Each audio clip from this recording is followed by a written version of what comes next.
Britain के Manchester में आतंकी हमला हुआ है। यहूदी प्रार्थना स्थल के बाहर यह हमला हुआ।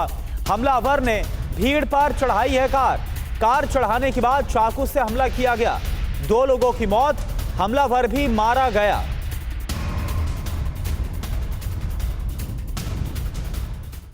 और वहीं पुतिन का आक्रामक रुख देखते हुए अमेरिकी राष्ट्रपति डोनाल्ड ट्रंप ने रूस पर यू टर्न ले लिया है। यानी कि अब यह तय कर लिया गया है कि रूस से वार्ता नहीं बल्कि जंग होगी। और इस जंग में अमेरिका सीधे शामिल नहीं होगा, बल्कि यूरोप के देश और यूक्रेन को बड़ी मदद देकर जंग को रूस की जमीन पर शिफ्ट किया जाएगा। ट्रंप के इस प्लान के 2 असर हो सकते हैं। पहला यह कि यूक्रेन का अस्तित्व ही जंग में समाप्त हो जाए, या फिर रूस और यूरोप की जंग शुरू हो जाए, क्योंकि ट्रंप 32 देशों को जंग में उतारने वाले हैं।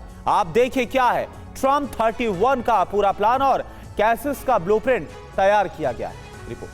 UEM Jaipur is a perfect target for prospective students aspiring for good jobs, good education with future-ready skills. रूस यूक्रेन युद्ध में अब ट्रंप ने पुतिन के खिलाफ आर पार की तैयारी कर ली है।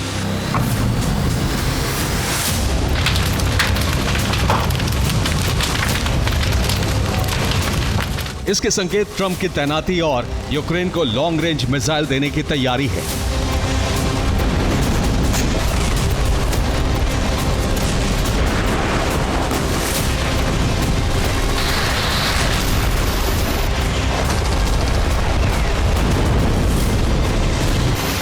यूक्रेन पर हमलों का परिणाम नेटो के 31 देशों से पुतिन का संग्राम हो सकता है और इसके प्रायोजक खुद ट्रंप बनने वाले हैं।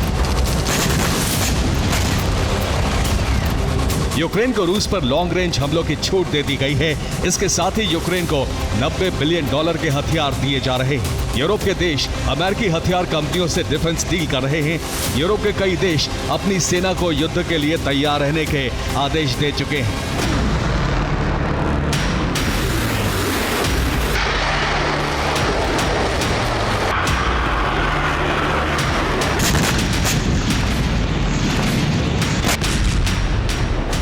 ट्रंप का प्लान है कि युद्ध विराम अगर नहीं होता है तो रूस को ऐसी चोट दी जाए जिसका दर्द पुतिन जीवन भर ना भूल पाए।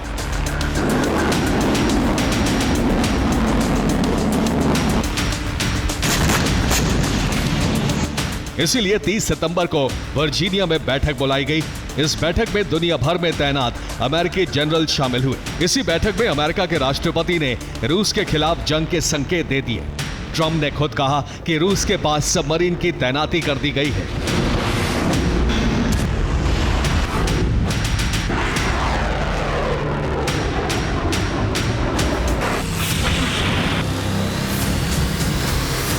माना जा रहा है कि अमेरिका ने बेरिंग सागर और कारा सागर की ओर से रूस के करीब सबमरीन भेजी हैं, क्योंकि ट्रंप ने खुद दावा किया है कि 2 सबमरीन तैनात हो चुकी हैं। ट्रंप का दावा है कि रूस के नजदीक सबमरीन गश्त लगा रही हैं। हमेशा की तरह इन सबमरीन के लोकेशन गोपनीय रखी गई है। इसीलिए ट्रंप ने कहा है कि रूस अमेरिकी सबमरीन्स को नहीं ढूंढ पा रहा है। इन अमेरिकी सबमरीन पर एटमी मिसाइलें तैनात होने का दावा भी है।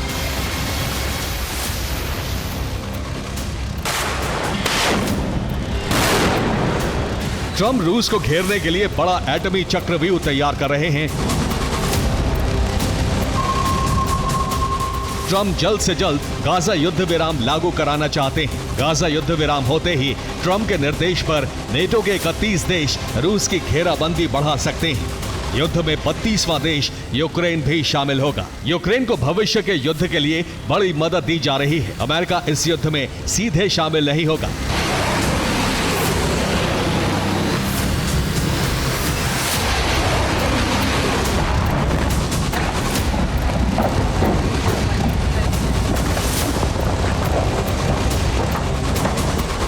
अमेरिका सिर्फ नीति निर्माता के तौर पर युद्ध में शामिल रहेगा।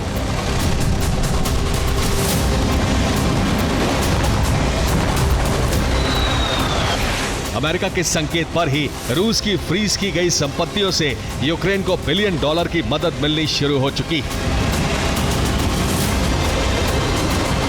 रिपोर्ट है कि यूरोप में रूस की $362 बिलियन की संपत्ति फ्रीज की गई थी। ईयू यानी कि यूरोपियन यूनियन ने इन संपत्तियों को यूरो क्लियर बैंक के पास गिरवी रख दिया था। आंकड़ों के मुताबिक 2023 में यूरोक्लियर बैंक ने इन संपत्तियों से 3.28 बिलियन का मुनाफा कमाया। 2024 में यह बढ़कर 3.96 बिलियन डॉलर तक पहुंच गया। 2025 में अभी तक यूरोक्लियर बैंक 2.76 बिलियन का मुनाफा कमा चुका है। अब इस मुनाफे से यूक्रेन को 3.52 बिलियन डॉलर ट्रांसफर कर दिए गए। आने वाले दिनों में फिर यूरो को 4.7 बिलियन डॉलर की मदद की जाएगी। देखिए आप।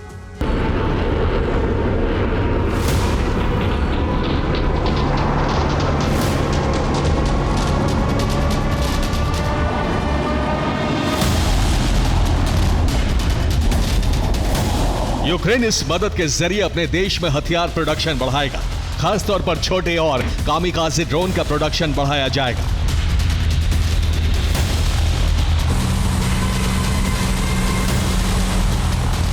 ये ड्रोन यूरोप के देशों को भी भेजे जाएंगे और यूक्रेन मोर्चे पर भी इनका इस्तेमाल करेगा।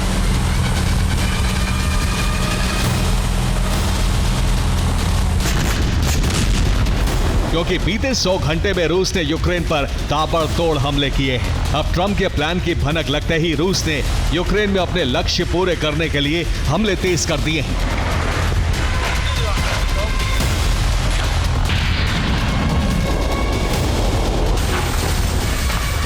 एक 2 अक्टूबर को रूस ने बुचा और कीव पर भीषण ड्रोन हमले किए हैं। इसके साथ ही ओडेसा में रूसी ड्रोन से कई धमाके होने की रिपोर्ट है।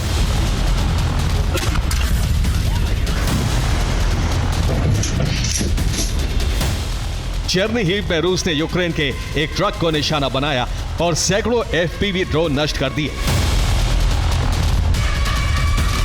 खार्किव में रूस के हमलों से 3 लोगों की मौत की खबर है।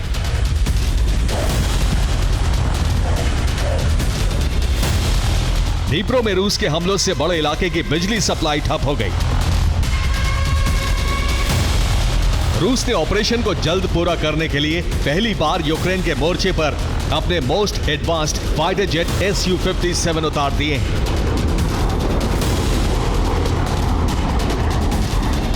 अभी रूसी वायुसेना में सिर्फ 40 Su-57 जेट शामिल किए गए हैं और अब इनका बैटल ग्राउंड में टेस्ट शुरू हो चुका है। यूक्रेन भी रूसी मोर्चों पर ताबड़तोड़ ड्रोन प्रहार कर रहा है, लेकिन यूक्रेन उतनी शक्ति से सटीक हमले नहीं कर पा रहा है जिससे रूस को बड़ा नुकसान पहुंचे।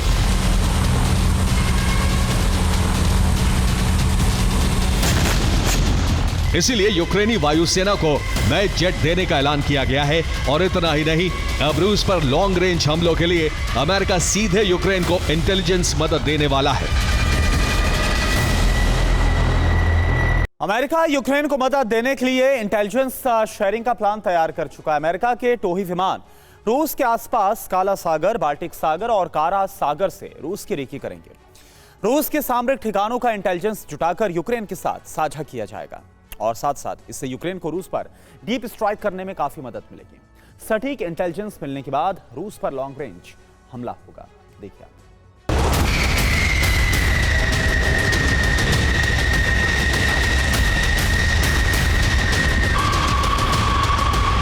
यूक्रेन ने अमेरिका से लॉन्ग रेंज क्षमता वाली मिसाइलों की मांग की है। इसके साथ ही खबर यह भी है कि यूक्रेन ने 1000 किलोमीटर तक मार करने वाली मिसाइल विकसित कर ली है।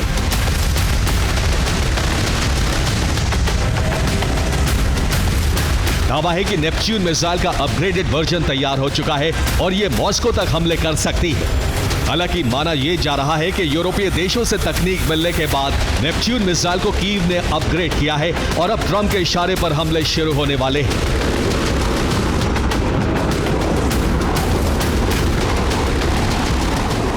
लॉन्ग रेंज हमले होते ही नेटो के साथ रूस का युद्ध भड़क सकता है। Bureau report, TV9 Bharatvarsh.